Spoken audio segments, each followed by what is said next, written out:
"Dad, someone fell in there." That's the sentence that changed everything. Not the words themselves. Leo said a lot of things. He was 6 years old, and 6-year-olds pointed out a lot of things.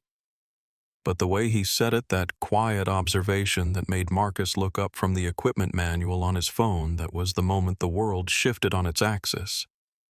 The business class lounge at the airport was the kind of place where nothing was supposed to go wrong. Soft lighting, chilled air, every surface polished to a quiet perfection. The kind of space designed to make you forget the chaos of the terminal below. Chaos.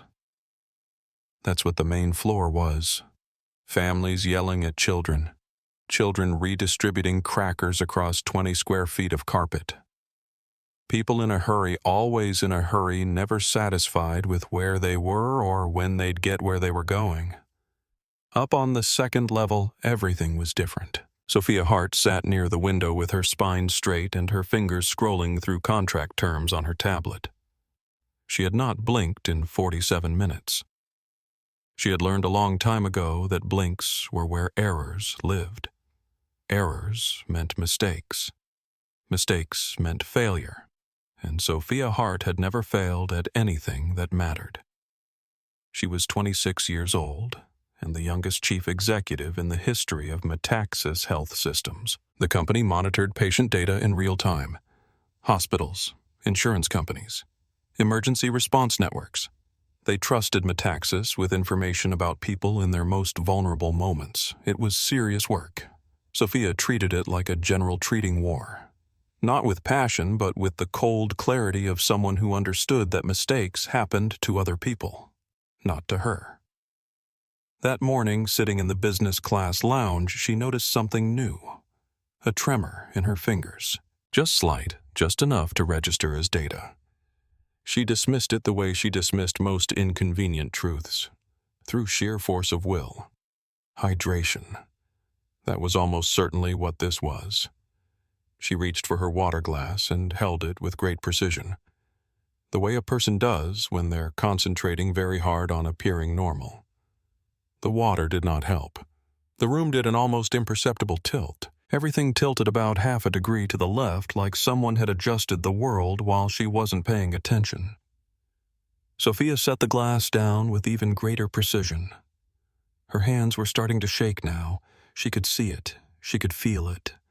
But if nobody was looking at her, then maybe it wasn't real. The lounge attendant was refilling a coffee station. 2 men in identical navy suits were discussing something at the high table by the far wall. No one was looking at her. She was grateful for that. She pressed her heels firmly into the floor and willed the tilting to stop. It did not stop.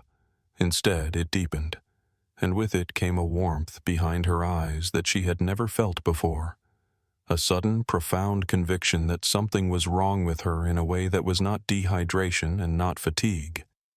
Then she looked down at the main terminal floor below, through the glass partition that separated the lounge from the terminal corridor, and she saw him, a man sitting on a hard plastic seat with a small boy asleep on his shoulder, plain jacket, clean but worn at the knees. His gray jacket had a small repair at the left cuff that he had stitched himself one evening while watching cartoons with his son.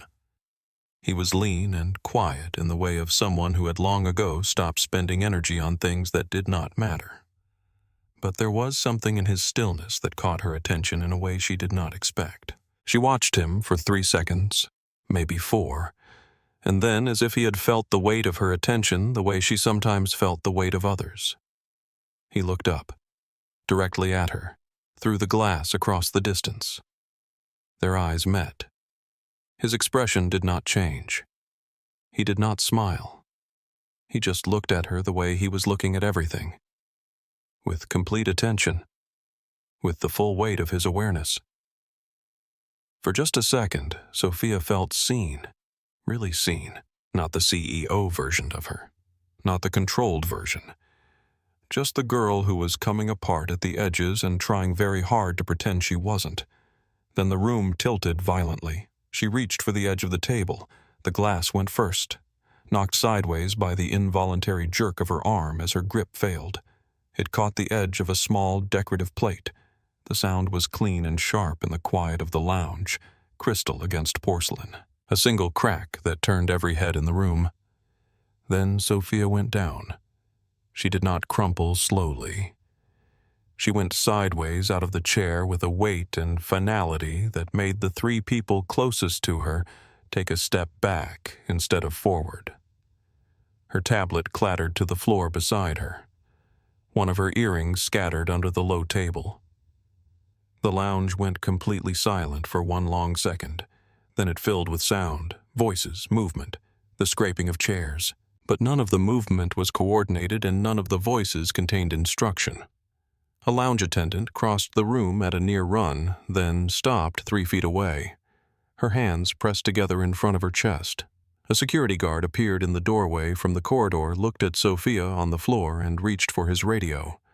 One of the navy-suited men had his phone out and was staring at it as though waiting for it to tell him what to do. A woman near the window made a sound that was not quite a word. Down on the main floor, Marcus had not heard the sound. But Leo had turned his head. And Leo said quietly, the way he said most things, "Dad." Someone fell in there. Marcus looked up from the equipment manual he had been paging through on his phone. He followed Leo's line of sight. He saw Sophia on the floor. He saw the attendant frozen 3 feet away. He saw the guard with the radio. And in the time it took a typical person to register what they were seeing and begin to assess their involvement, Marcus was already moving. He did not run exactly, but he moved with a speed that was precise, rather than panicked. The speed of someone who had made a decision and was now executing it. He stood up without thinking about it. That was the kind of man Marcus Cole was. Not reckless, not heroic, just incapable of walking away when something was wrong. Leo remained standing alone in the terminal. Marcus moved through the business class lounge doors. And everything changed. He arrived at Sophia's side within 8 seconds of her hitting the ground. He dropped to his knees beside her without asking permission, without hesitation, without introducing himself. His movements were economical and certain, the movements of someone who had done this before. He checked her airway, checked her pulse, checked her pupils. His hands were steady. His voice was different from the voice he used with Leo in the terminal. It was still quiet, but it carried a tone underneath it, the tone of someone who had done this before, someone who knew what to do. "What is her name?" he asked the frozen attendant. "Sophia. Sophia Hart. Sophia," he said directly to her. His face was 6 inches from hers. "Can you hear me?" She could hear him. She could not move, but she could hear him. Her body had betrayed her. Control had abandoned her. Everything she had built, every system of discipline and self-mastery had failed her in this moment. And all she had was this stranger's voice saying something that made all the difference. "You're going to be okay. I know what to do." And in that moment, with her body not obeying her, with the room spinning with control finally stripped away, she believed him. For the first time in 26 years, she let someone else be in control. Marcus worked with meticulous precision. He positioned her body correctly. He talked through what he was doing in a calm, methodical voice that seemed to push back the chaos around them. His certainty was like a force field. It spread outward, and gradually the panic in the room quieted. The lounge attendant stood ready following his instructions. The security guard stopped reaching for his radio and instead moved to give space. One of the navy-suited men actually helped without being asked. It was Marcus's presence that changed the energy. Not his words. His presence. Sophia's eyes fluttered open. She focused on his face. 6 inches from hers. The first time they had looked at each other this close. This long. "There you are," he said gently. "You're okay. You're going to be fine. The paramedics are coming. She tried to speak. "Don't. Just breathe." Their eyes held for a moment. She saw recognition in his eyes. Not recognition that he knew her, but recognition that he knew her. That she was different from the other people in this room. That something had passed between them in the moment before everything fell apart. She saw something else too. Fear. Fear of what it meant that they had touched across a moment when she had no control, and he had known exactly what to do. The paramedics arrived. Marcus stood up without a word, stepped back. A paramedic asked if he had seen what happened, but Marcus was already moving toward the door, toward Leo, toward the exit. He did not look back. Behind him, from the floor, Sophia watched him go. Conscious enough to understand that the man who had saved her was leaving. Conscious enough to understand that he did not want her to know who he was, which made her determined to find out. The hospital room was all white, sterile, the kind of place designed to heal but not to comfort. Sophia woke to her mother sitting in a chair by the window. Margaret Hart, chairman of Metaxas Holding Group, the woman who had taught Sophia that control was love, and that love meant never showing weakness. Margaret stood when Sophia's eyes opened. 3 hours, Margaret said. Vasovagal syncope, exhaustion, your body's way of telling you something you wouldn't listen to. Who brought me? Margaret's expression did not shift. A man. Security footage shows he knew exactly what he was doing. Then find him. Sophia, find him. And Margaret did. But that is not the whole story. That is not where the obsession really began. The obsession began at 2 a.m, 3 days after the collapse, in Sophia's apartment overlooking the city, with 3 monitors showing what she could not stop watching. Security footage from the lounge, grainy but clear enough, a still frame of his face, paused at the moment of eye contact, the moment right before he turned away, the moment when she felt him see her. Search results for medical emergency response, trained male Ohio. She had watched the 47-second clip of him working 47 times. She had memorized the way he moved, the way he prioritized, the way he treated her collapse like a problem to solve, not a crisis to panic about, just a problem, and he knew how to solve it. He was not Army.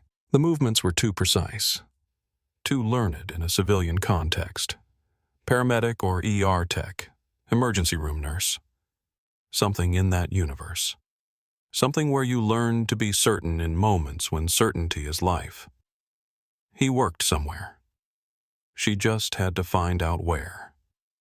At 4:30 a.m. on a county records website for a town outside Columbus, Ohio, she found it.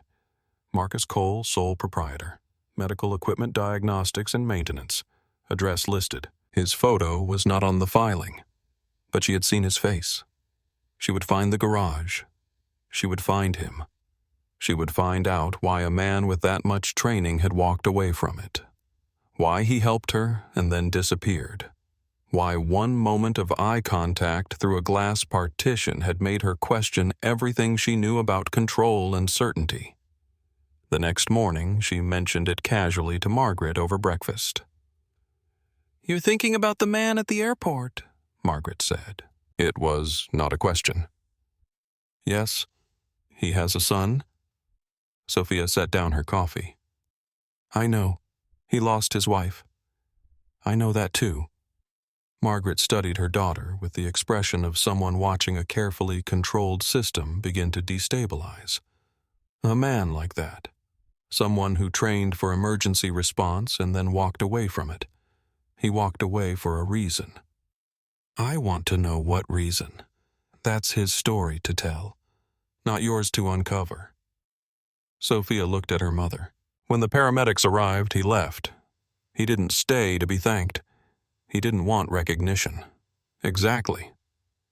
Then why did he help at all? Margaret was quiet for a moment. Then, "That's the question, isn't it? That's the one that will keep you searching." And it was. While Sophia searched for him, he was living a life that had no room for searching. Marcus Cole was 31 years old. He worked as a technical contractor for medical equipment suppliers, diagnostics, maintenance, the kind of work that nobody thanked you for because it was supposed to be invisible. He was good at invisible. He lived in a converted two-bay garage that he had methodically organized into something functional without any particular effort at aesthetics. Testing equipment, portable diagnostic units, component drawers labeled in a system that made perfect sense. On the concrete floor near the entrance there was a large chalk circle. Inside the circle was a horse drawn in blue chalk. Inside the horse was a note in 6-year-old handwriting that said, "Good horse." That was Leo's drawing. Leo drew a lot of things. Horses mostly. Sometimes dinosaurs. Sometimes just lines that he said were fast things. But the horse was the one that stayed. Marcus kept it there because Leo drew it. Because some things matter for reasons that do not need to make sense to anyone else. The story of why Marcus did this work. Why he left emergency medicine. Why he hid in a garage. Why he was raising his son alone. Was a story about loss. 4 years ago, Marcus's wife was a paramedic. Her name was Sarah Cole. She was the kind of paramedic other paramedics talked about. The kind who could talk to anyone. Who never made mistakes. Who believed that the people she saved mattered as much as the people she couldn't save. She used to say to Marcus, "Every person I save is someone's child, someone's partner, someone's whole world, and keeping that in mind is the only way to not lose your humanity to the work." Marcus believed her. They were going to have a family. Sarah was going to keep working part-time after Leo was born. Marcus was going to be the primary caregiver. They had it all planned. It was a beautiful plan. A plan that made sense. Then Sarah got sick. It was fast. No warning. No time for training to matter. She died at 34 years old, and Marcus was left holding a 2-month-old baby, and the devastating knowledge that knowing what to do and having enough time are not the same thing. For the first year, his grandmother helped. She came to stay with them. She held Leo while Marcus learned to be a father without a wife. She held Marcus while he fell apart, and then had to put himself back together because Leo needed him to. By year 2, Marcus had stopped working in emergency medicine. He couldn't do it. Every call was Sarah. Every person he saved was a reminder of the person he couldn't save. Every moment of certainty. "I know what to do." Was shadowed by the memory of a moment when knowing what to do meant absolutely nothing. So he became invisible instead. He took a job maintaining medical equipment for small suppliers. Fair rates. Shows up when he says he will. Does not make promises he cannot keep. His clients like him without knowing much about him, which is more or less how he prefers it. He raises Leo. They have routines. They have stability. They have a life that doesn't require him to stand over other people's emergencies and pretend that his training is enough. It has worked for 4 years. But there is a cost. The cost is that he's sleeping 5 hours a night. The cost is that he wakes up at 3 in the morning thinking about Sarah. About the things she used to say. About the fact that she believed meaning came from helping people. And he couldn't do it anymore. The cost is that he's lonely in a way that he can't tell his grandmother about because she's already worried. The cost is that he's taught Leo not to ask too many questions about Mom, not to talk too much about the paramedic job, not to wonder why Dad stopped doing the work he was trained for. And the cost is that he's become very good at convincing himself that this is enough. Until the morning of the flight to Ohio. Leo asked if they could bring his grandmother a drawing of a horse. Leo had been drawing horses all week, dozens of them, each one slightly different, each one labeled with some variation of good horse. Marcus rolled up one horse drawing and put it in a protective cardboard tube in his backpack. As they sat in the terminal waiting to board, Marcus was paging through an equipment manual on his phone. But his mind was somewhere else.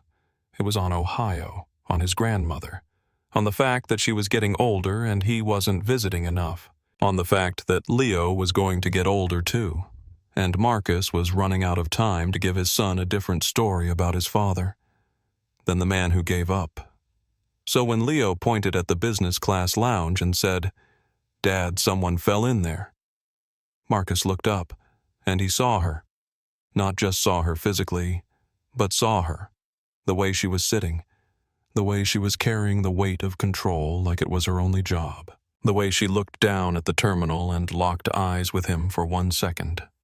And in that second, he recognized something in her. A person who was running out of time, too. A person who was about to break. Marcus realized something in that moment. He still knew what to do. He had never actually forgotten. He had just convinced himself that forgetting was safer. He stood up. "Leo, stay here. Do not move. Where are you going?" He did not answer. He just moved. Sophia found the garage on a Tuesday afternoon. The address had been in the county records. Easy to find once you knew how to look for things people wanted to hide. The garage was exactly what she expected. Functional, methodical, invisible. No name on the building, no sign. No indication that anything important happened here. She sat in her car for 5 minutes before getting out. She had driven here in a Tesla, he would notice. When she stepped through the bay door, he was at a workbench with his back to her, focused on a circuit board under a lamp. He did not turn immediately, which told her he had heard her arrive. He just chose not to respond to it. "Thank you for what you did at the airport," she said. He continued working for 3 more seconds. Then he set down his tool and turned to face her. "That's kind of you to say, but I was doing what anyone with training would do." "You're right," she said. "Anyone with training would do it. But not everyone leaves before being thanked." He looked at her for a long moment. Then, "I don't need to be thanked. I'm not thanking you for your benefit." "Then what are you doing here?" The question was direct, not hostile, but not welcoming either. It was a wall he was building between them. She could see it. "I wanted to understand who you are." Marcus turned back to his work. "There's nothing interesting about who I am. I watched 47 seconds of security footage of you responding to my collapse. You didn't hesitate. You didn't check if anyone else would do it first. You just moved. That's muscle memory, not character." "Is it?" She moved closer to the workbench.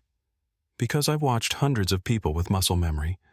I've worked with military contractors and ER physicians and CPR certified insurance adjusters, and none of them moved the way you did." He set down his tool again, more deliberately this time. "Why does it matter?" "Because you saved my life. And then you disappeared before anyone could ask your name. I saved your life because you needed saving. That's it. That's the whole story." "Then why won't you look at me?"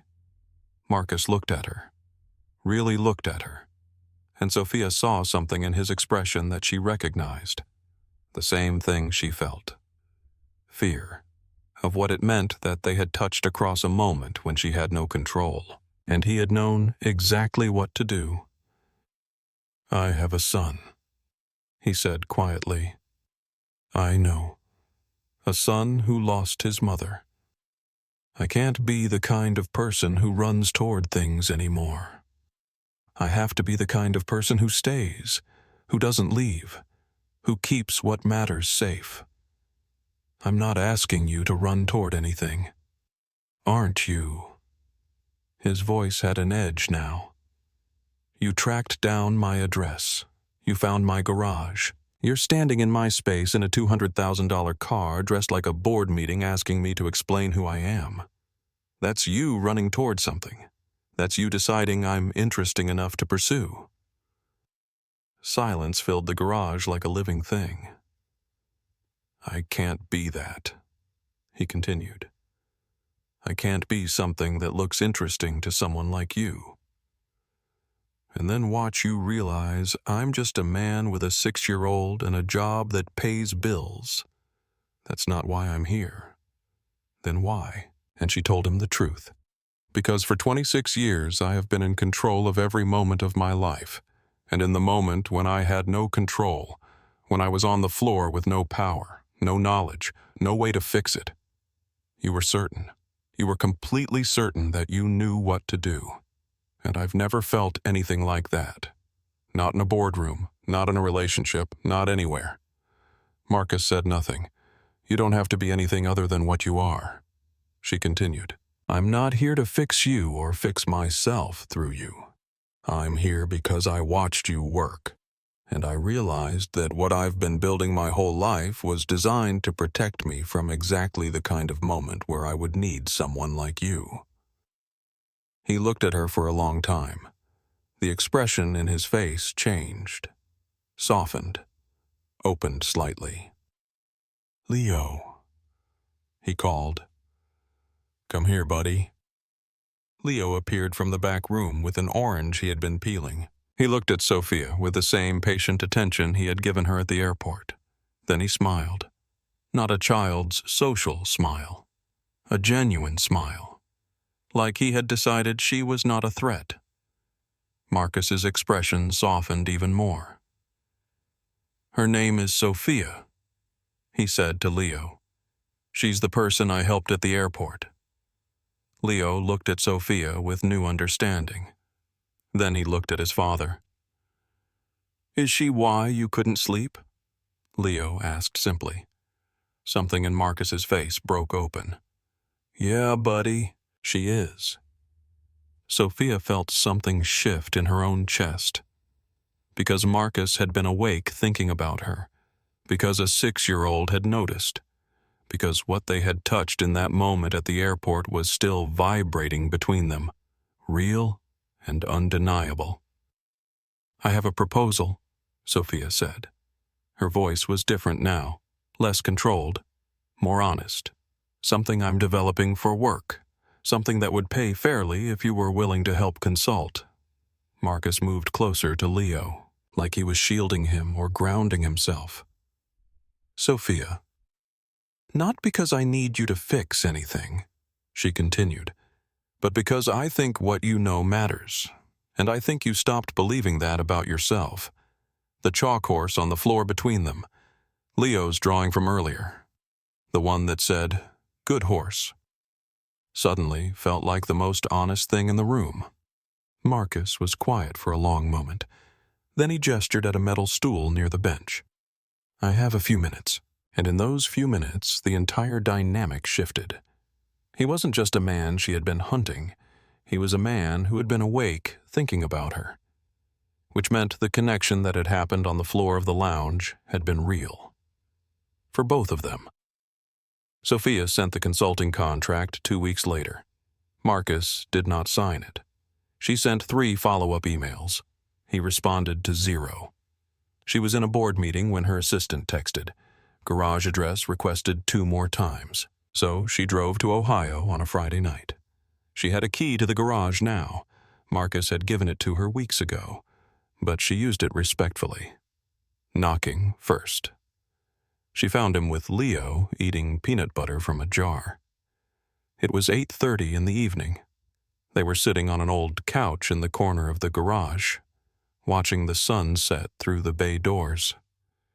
"You didn't sign the contract," she said. Leo looked at his father to see how he would react. "No," Marcus said. "I didn't." "Why not?" "Because every time I think about that job, I think about Sarah. About the training. About standing in an ER and knowing exactly what to do and her dying anyway." He set down the peanut butter jar. "I can't go back to that world and pretend it didn't break something in me. I can't pretend that knowing the right response keeps people alive." Leo was watching both of them, understanding something. "You can shape the curriculum from here," Sophia said. "You don't have to work for MedAccess. You can consult." "It doesn't matter the structure," Marcus said. "The problem isn't where I work. The problem is that working means remembering, and I've built a life around forgetting. Is that actually better? Sophia asked. Building a life on forgetting. It's worked for 4 years. Has it? She stepped closer. Because you were awake thinking about me. Leo noticed. That doesn't sound like forgetting. His expression hardened. That's not fair. No, she said. It's not. Because what's fair would be if you could meet me and not feel anything. But you did. You feel something. And you're trying to make it go away by refusing to engage. I'm trying to protect my son from someone who will eventually realize I'm not who she thinks I am. I know exactly who you are. You're a man who walked away from his calling because losing people broke you. And instead of processing that, you're hiding in a garage, and the fact that you helped me at the airport. That was a mistake, wasn't it? Because it reminded you of what you gave up. Marcus said nothing.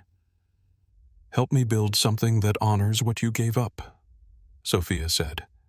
Not to rebuild your career, but to process the loss, to make meaning from it, to show Leo that his mother's work still matters. Leo put down the peanut butter jar. You should do it, Dad, Leo said quietly. She's not leaving. She keeps coming back. Marcus looked at his son, then at Sophia. If I do this, he said slowly, it's not because I'm interested in consulting. It's not because of you. It's because Leo deserves to know his mother's legacy mattered. I understand, Sophia said.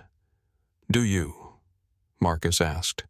Because if you do, then you understand that this isn't a love story. This is a man processing grief. And that's not romantic. That's just sad. Sophia looked at him for a long moment. The most romantic thing I've ever heard, she said quietly, is someone willing to feel their pain instead of running from it. Someone willing to do hard work instead of hide. Someone willing to say my wife mattered instead of pretending she didn't. So, yes, I understand. And he believed her. So he signed the contract. But there was a weight to his signature now. It wasn't a simple yes.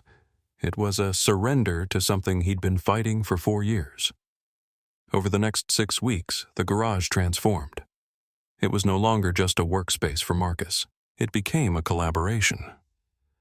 Sophia arrived after work with her laptop and training frameworks and research on bystander intervention and emergency response protocols. She spread documents across the workbench while Marcus reviewed them with meticulous attention to detail. You're teaching people what to do, he told her one evening. His finger traced a section of the training manual. But you're not teaching them how to be the person who acts when everyone else freezes. So teach me, she said. What's the difference? He was quiet for a moment. Then he told her about Sarah again. Not the death, the life. How she used to say that every person you save is someone's child, someone's partner, someone's whole world. How that knowledge was the only thing that kept her from losing her humanity to the work. I spent 4 years forgetting what she believed, Marcus said. And I spent 4 years telling myself that forgetting was protection, but it was actually just cowardice. I was protecting myself from the possibility of being broken again. Sophia did not offer comfort. She offered something better. Collaboration. Together, they rebuilt the curriculum around a philosophy instead of just protocol. Not, here's what to do, but here's why you do it. And here's how to be the person brave enough to do it. Marcus reviewed training materials and flagged the gaps, not with the language of a consultant covering liability, but with the direct specificity of someone who had stood in the spaces where those gaps became consequential. He wrote case studies. He pushed back on jargon. He insisted that every protocol be married to the human story underneath it. His name would not go on the official curriculum. He didn't ask for it to be, but Sophia wrote his fingerprints into every line. Leo watched all of this happening. He watched his father laugh with Sophia. He watched his father open up about his mother in ways he hadn't done in 4 years. He watched his father become someone different. On a Thursday evening, Leo drew a new picture. 3 figures standing together holding hands. One was labeled Dad. One was labeled Sophia. One was labeled Leo. He didn't ask if this was presumptuous. He simply left it on the workbench. When Marcus found it, he sat down on the concrete floor and cried. Quietly, completely, without shame. Sophia found him there. She didn't say anything. She just sat beside him on the concrete floor. In her designer clothes and expensive jewelry, in the space between the circuit boards and the chalk horse, and the evidence of grief being slowly transformed into something else. That's what he thinks, Marcus said. That's what he hopes, Sophia corrected gently. There's a difference. Is there? Yes, she said. Hope is harder. Hope requires believing in something that isn't guaranteed. Marcus looked at her. Is that what this is? Hope. For me, it is, Sophia said. I'm hoping you'll believe that what we're building together is real. I'm hoping you'll stop running from meaning and just let yourself feel it. I'm hoping you'll let me be part of your life instead of just part of your project. He took her hand.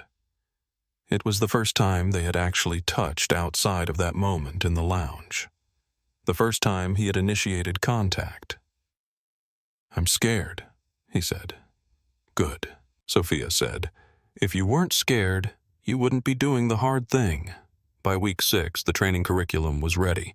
It was different from what either of them expected. It wasn't a standard medical protocol. It was a philosophy of response.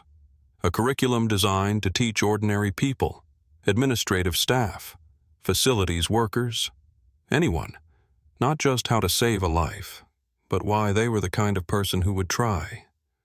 Every module told a story. Sarah's story was woven through it, not as tragedy, as legacy, as a reminder of why meaning matters. The boardroom was all glass and steel, and the kind of furniture that costs more than Marcus makes in 6 months. Sophia stood at the front with the curriculum presentation, but something in her had changed. She was no longer the CEO who performed control. She was a woman who had learned to surrender it. When someone collapses, she began, when anything goes wrong, there's no hierarchy. There's only the choice to act or not act. She walked the board through the curriculum, not as a training initiative, but as a philosophy. She showed them case studies, fictional but built on real moments. She showed them the research on bystander intervention, on response times, on the difference between knowing what to do and being brave enough to do it. Most of you will never have to use this training, she told them, but someone in this organization will, and when that moment comes, what you will have done today could mean the difference between a person living and a person dying. Margaret Hartwell sat at the far end of the table. She listened without expression. But when Sophia spoke about Sarah, about a woman who believed that every person you save is someone's whole world, Margaret's expression shifted. When the presentation ended, the board voted. It wasn't unanimous, but it was clear. 4-2 in favor. Margaret voted yes. After the others filed out, Margaret stayed. You're in love with him, Margaret said. It wasn't a question. Sophia set down her presentation materials. I don't know him well enough to be in love with him. That's not true, Margaret said. You know exactly how he responds in crisis. You know what matters to him. You know why he hides. That's knowing someone. That's the deepest kind of knowing. Sophia was quiet.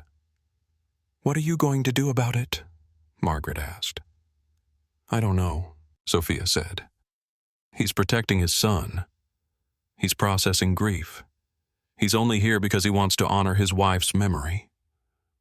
Maybe that's exactly why he's the right person," Margaret said.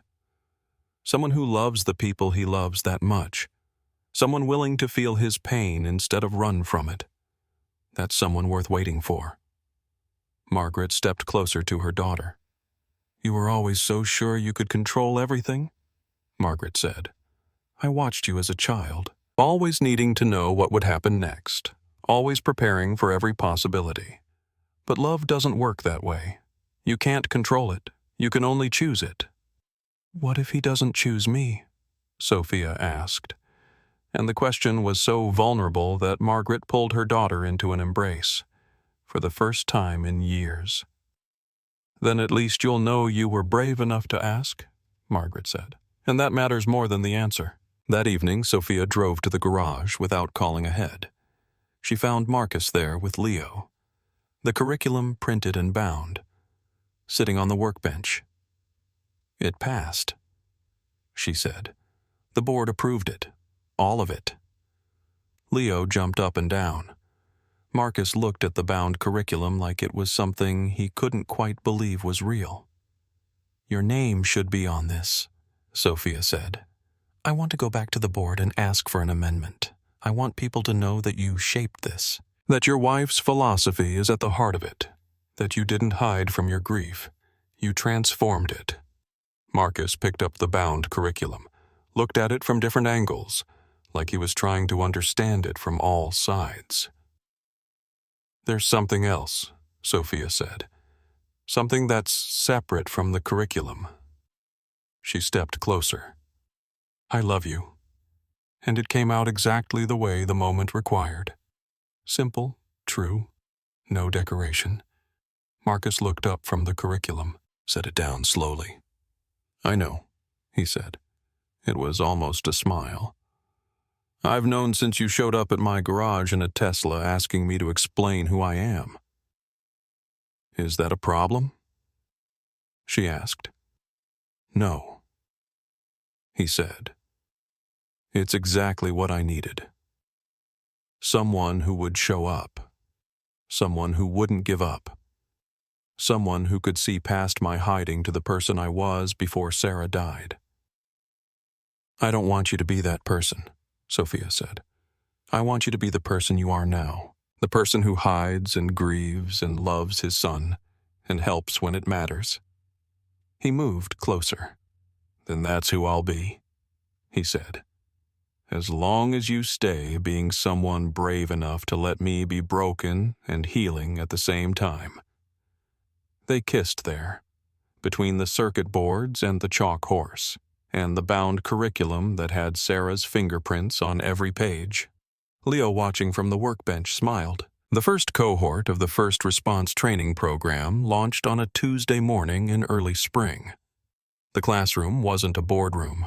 It was a community center, open to anyone from med-access, operations, facilities, administrative staff, maintenance workers, 47 people, some skeptical, some curious, most uncertain about why their employer thought they needed to know what to do if someone collapsed.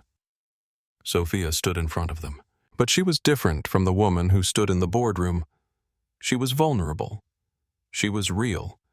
In this room are people who will probably never need to know how to perform CPR, she began. Most of you will go through your entire career without ever finding someone collapsed on the floor. She paused. But some of you will.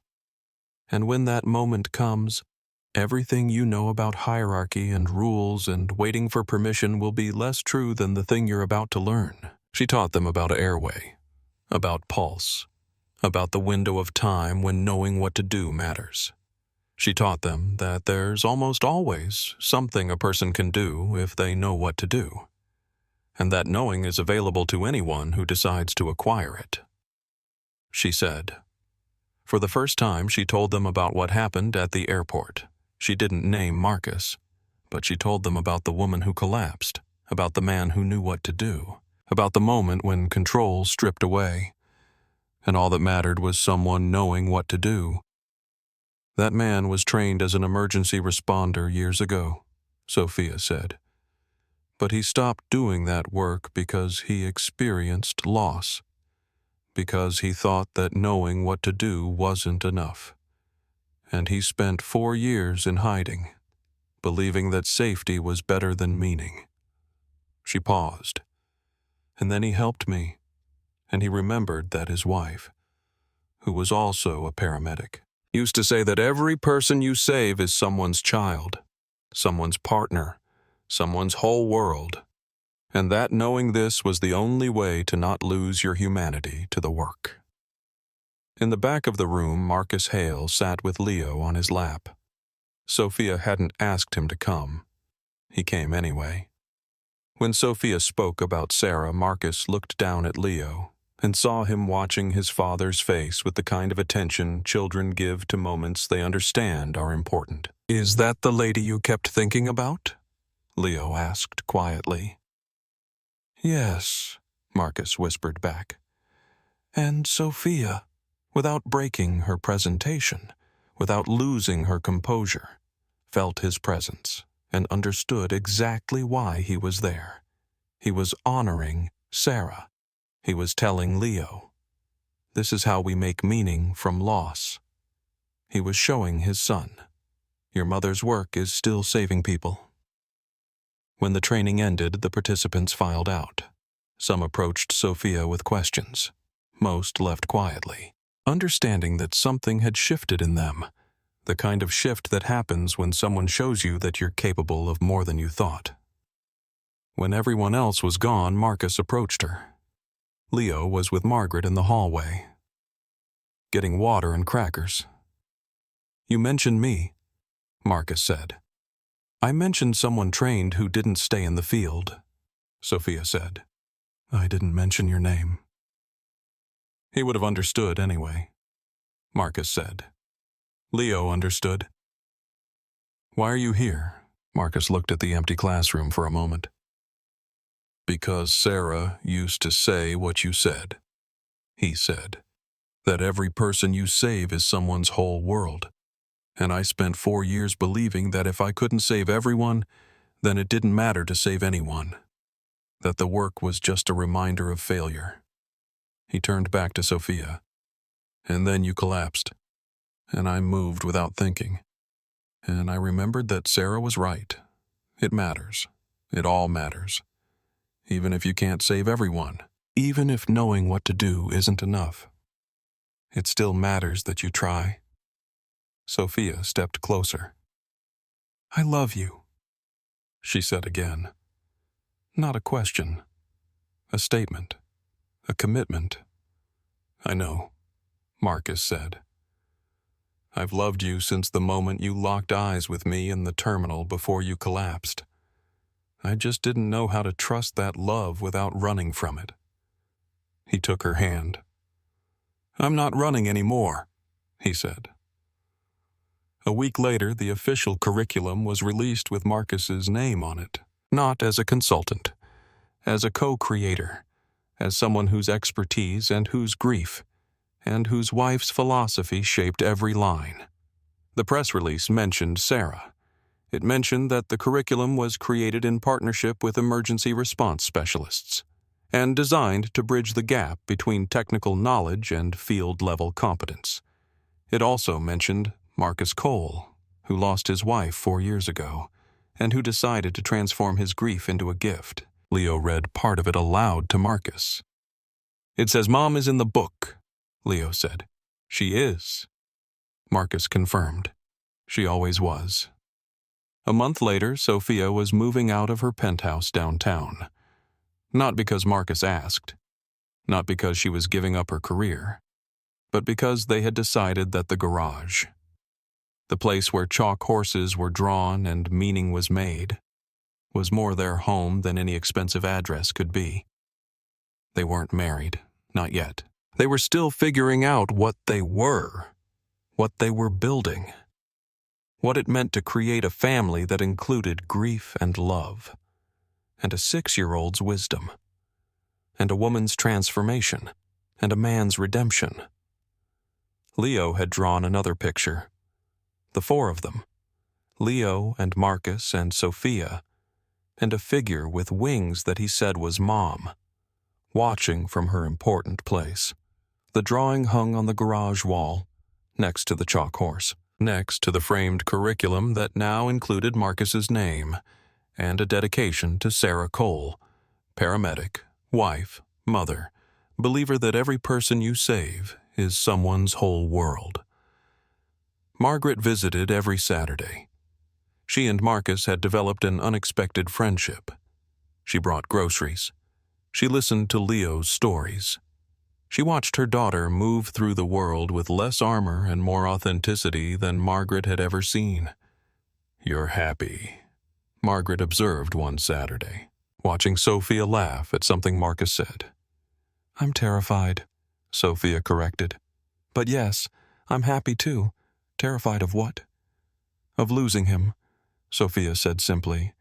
"Of things changing. Of Leo getting hurt. Of me not being enough." "Those are all possible," Margaret said. "But they were always possible.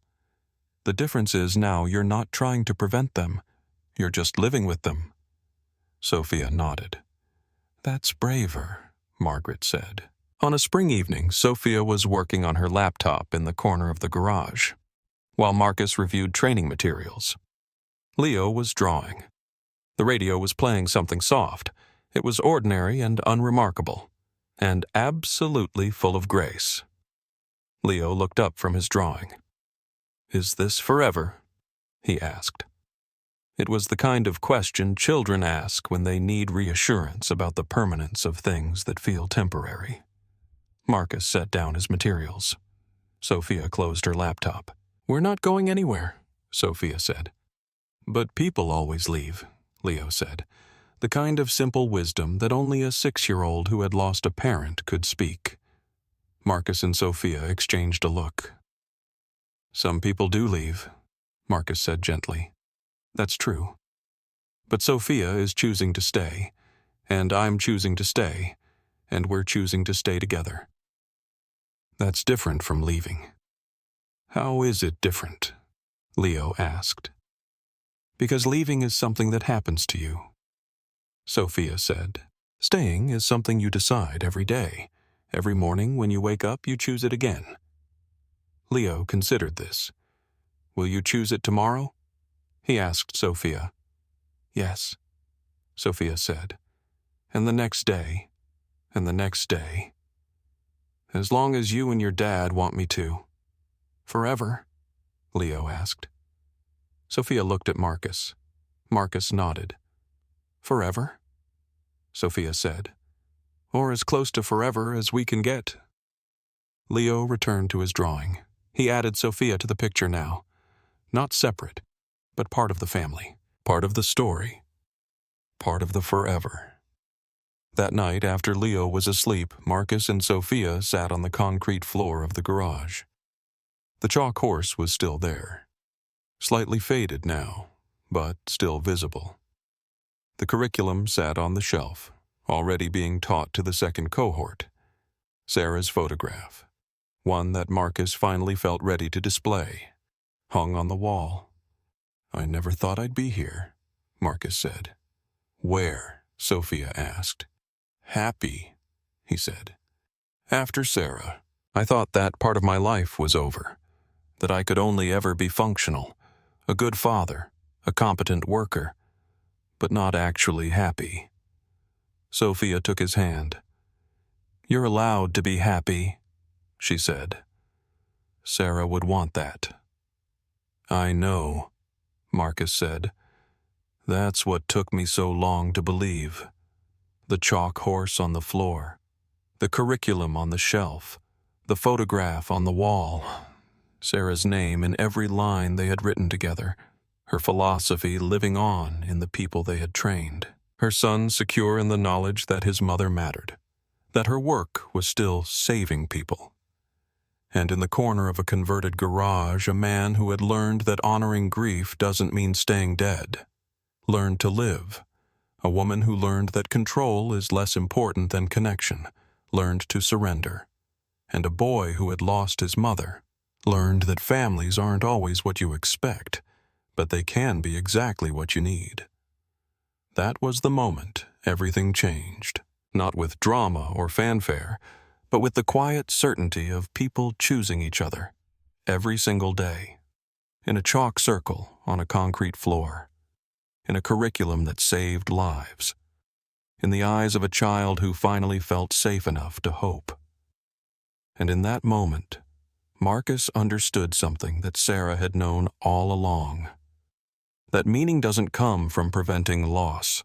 It comes from transforming it, from taking the worst thing that ever happened and turning it into a gift for someone else. He looked at Sophia. She was already looking at him. Leo was asleep in the back room. Sarah's photograph watched from the wall, and the chalk horse stood eternal. "I'm sorry it took me so long," Marcus said. "Sorry for what?" Sophia asked. "To stop running, to let you in, to believe that happiness was possible." "You got there," Sophia said. "That's what matters." And he had, against all odds, against every fear he carried, against the weight of grief that had tried to crush him. He had. And in doing so, he had shown his son that broken people can become whole again, that loss can become meaning, that sometimes the greatest love is not the love that prevents pain, but the love that walks through it anyway. The chalk horse remained,